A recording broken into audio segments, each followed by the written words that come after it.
tarde a todas e todos. É com prazer que estou aqui. Estou na presidência da ABA, mas primeiro eu queria dizer que é um prazer estar aqui com a Lucia, que eu conheci na Argentina, né, Lucia? Quando estávamos numa relação, né? A UNB, a UF, o INEAC, para discutir a questão da violência e da segurança. Prazer estar aqui com o Kant também, né? Eliane. Opa, você está tudo bem? Estamos aí, todos aí. Ótimo.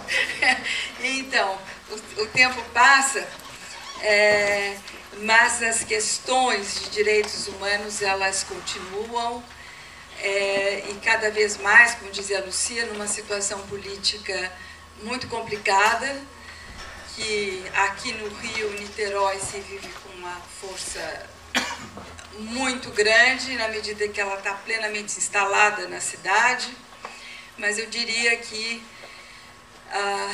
incidências como ocorreram aqui,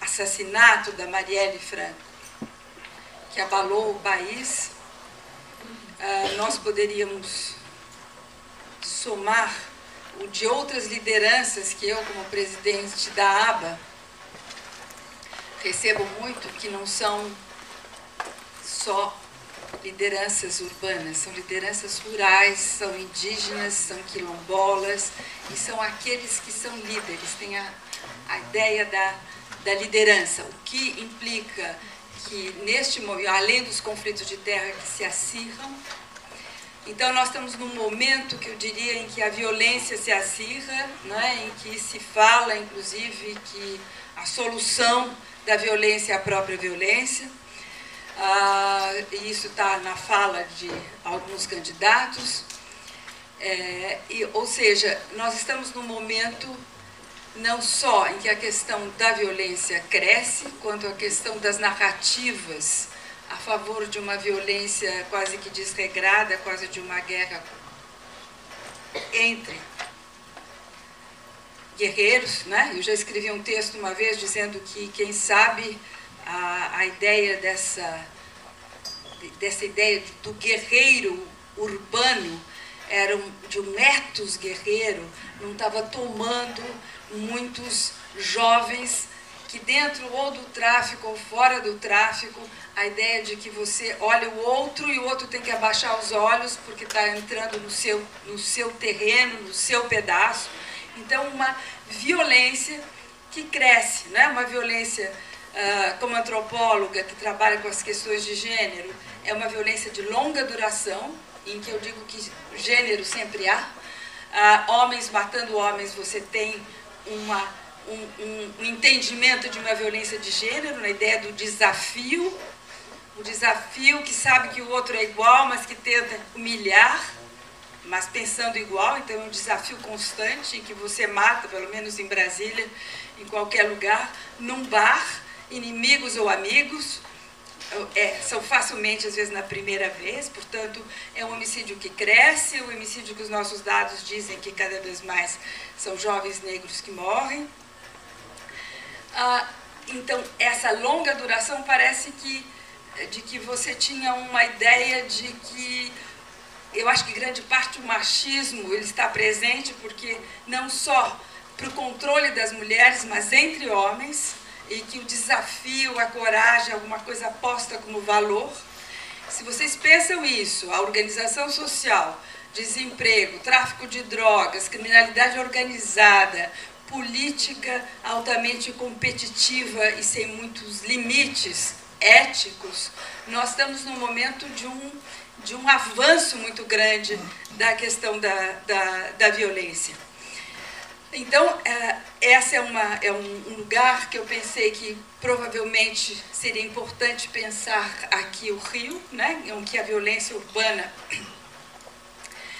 ela aparece com uma força enorme e, portanto, uma violência que vem de uma longa duração em que você resolve conflitos familiares pela violência e que você joga isso como se isso fosse a forma, né? Vocês que trabalham com administração de conflitos, conflitos se resolvem com violência. Parece que isso está ali numa longa duração e numa curta duração, na modernidade, na pós-modernidade, na sociedade espetacular e especular, né? Em que você monta cenas para mostrar que você é corajoso. Então, me pareceu que fora aí, o que nós podemos ver também, a discussão da militarização, a discussão de como a questão da violência institucional também se faz, também movida por valores de desafios enormes e de espetacularidade em que você quer se ver e não ver o outro como um seu igual. E, por outro lado, pensar e lembrar também neste aqui seminário que a questão das lideranças indígenas, das lideranças quilombolas, das lideranças tradicionais estão altamente virando alvo dos conflitos sociais de uma forma, eu diria, terrível, né? Então, isso é uma questão que eu queria absolutamente colocar. De outro lado, como estudiosa da questão de violência, mas especialmente da violência contra as mulheres, eu queria dizer que vocês vejam que a questão da palavra feminicídio, da qualificadora que eu tive, que muitos colegas já me disseram anteriormente, Lia, você vai ser a favor dessa invenção de uma nova criminalidade? Eu digo sim, vou, porque isso não vai aumentar tanto nem pena nem nada, porque as soluções seriam várias, não é por aí que se colocou isso, mas é que a qualificadora permite ver, tornar visível o que era invisível. Hoje fala-se de feminicídio. Eu já disse, já usei essa palavra femicídio no livro que eu escrevi, Feminismo em Movimento, em 2010, eu usei sempre femicídio, porque, evidentemente, quando se mata alguém, ou se assassina, como a Marielle Franco, não é porque ela é só mulher, mas é também porque ela é mulher, né? Ou seja, então tem casos que não se enquadram bem no feminicídio, mas não é que não haja gênero, que seja totalmente apagado, ela está presente. Então eu chamava femicídios para mostrar a diferença que havia entre os homicídios entre homens e os homicídios contra as mulheres.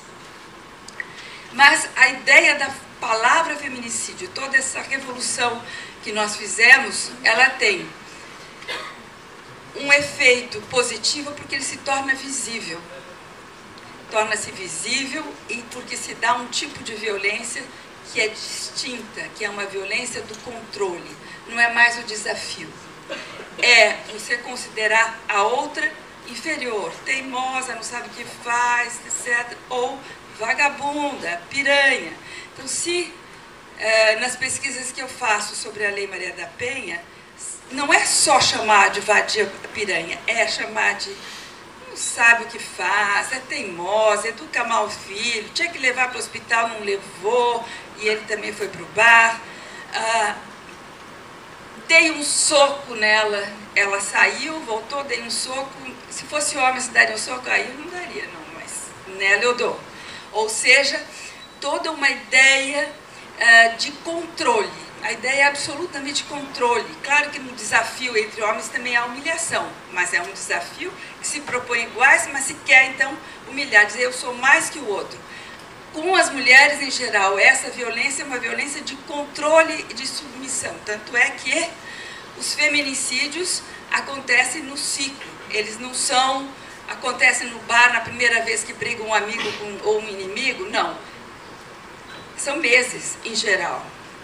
Ou, às vezes, é muito mais rápido. E quando há separação.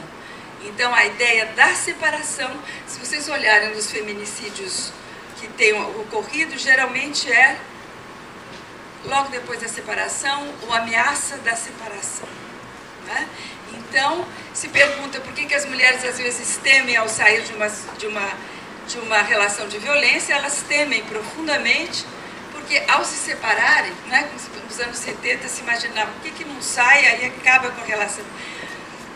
É porque é aí que elas recebem mais ameaças, aí que o perigo aumenta também. Então, isso é alguma coisa que é importantíssimo ver. E a outra é uma pergunta que sempre me fazem, entrevistando. Por que as mulheres não saem da situação de violência? Eu falo assim, eu tenho resposta para isso também, mas eu tenho assim, tem uma pergunta que ninguém faz, né? Por que os homens permanecem em situação de violência? Então, numa relação familiar, por que eles permanecem? Deve ter alguma coisa. Porque se há um conflito, não há lugar na sociedade, universidade, família, onde vocês quiserem, que não haja conflito. Mas o conflito você argumenta, você defende, você coloca as posições, as soluções, mediadores, o que vocês quiserem, mas as soluções possíveis que não sejam a violência. No entanto, grande parte da nossa longa duração é solucionar no nível familiar os conflitos através da violência. Se vocês têm ideia, se é no seio familiar que a gente imagina na nossa cultura que é um lugar do afeto, onde tem muita violência, quanto mais nas relações imparciais, que você vai ter então um desdobramento enorme da violência. Então a pergunta é, por que os homens permanecem nessa violência? O que eu queria ainda dizer para vocês é que nós estamos, se olhar os dados gerais, nós, pelo mapa da violência, nós estamos chegando a 30 por 100 mil assassinatos, de acordo com os dados do sistema de saúde. Há dados outros da segurança que às vezes não batem com o de sistema de saúde, mas digamos que esses dados nos dizem muito. E nós estamos chegando estávamos há anos 26, etc. Agora passamos, antes estávamos a 15. Passou, foi subindo e agora nós estamos a 30. Os feminicídios varia. Se você pensar quantas mulheres são mortas, no sentido geral da palavra femicídio, vai mais do que 5 por 100 mil. Se você pensar feminicídios, está chegando a quase 4. Segundo os cálculos, não daqueles que estão sendo julgados como tal, porque tudo isso leva tempo. Então nós estamos, eu diria, numa escalada da violência. E uma escalada da falta de resposta positiva das nossas instituições. Só queria dizer que deve ser pelo meu lado otimista da vida, que as últimas pesquisas que eu fiz foi buscar na Lei Maria da Penha boas práticas. Porque se diz é extremamente punitiva. As boas práticas propostas, elas não são extremamente punitivas. Elas só têm prisão preventiva e flagrante para proteger a mulher. No mais, é envio dos agressores a grupos de reflexão psicossocial, nas boas práticas. E essas boas práticas dão certo. No entanto, se fala agora de colocar uma justiça restaurativa. Aí eu penso, se nós temos boas práticas, que nós estamos analisando e que estão inscritas na lei, por que não continuar com essas boas práticas? Porque a justiça restaurativa é excelente para alguns casos, para outros ela pode ser extremamente prejudicial pelo poder desigual de homens e mulheres na afetividade. Então, são essas questões que eu queria colocar para vocês, no sentido de que nós, sim, temos que pensar em formas pelos direitos humanos e que eles implicam, sim, que haja uma Lei Maria da Penha que alcance as boas práticas, porque ela, sim, consegue prevenir femicídio, mas se não fizer nada, como um juiz que largou e disse assim, não tenho bola de cristal para saber o que vai acontecer. Se eu não tenho bola de cristal, não faço nada, solto. No dia seguinte, ele matou. Ou seja, a questão institucional ela tem que ser pensada profundamente nos dias de hoje, não só sobre a questão da violência da mulher, mas sobre tudo. Imagine as prisões como estão, ou, enfim, nós estamos, eu diria assim, quase sem fôlego quando eu falo, pensando o que são direitos humanos, o que é segurança, o que é respeito ao outro.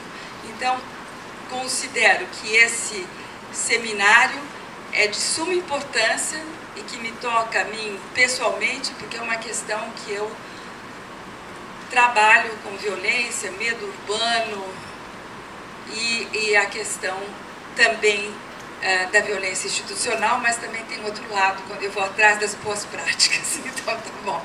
Gente, que seja um bom seminário para vocês, que tudo corra bem.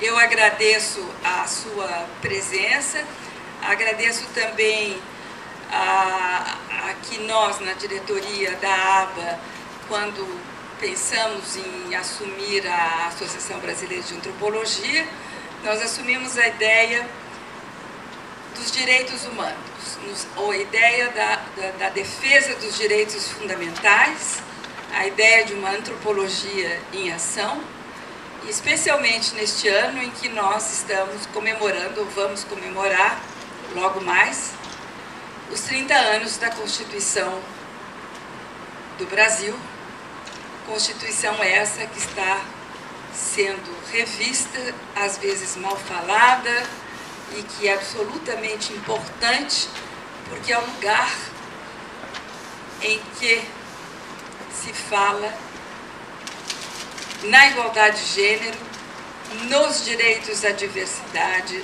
nos direitos dos indivíduos, e quando a educação e a saúde passaram a ser direitos. Eu já vi um político, evidentemente mais da direita, que disse assim: antes da Constituição era só dever do Estado.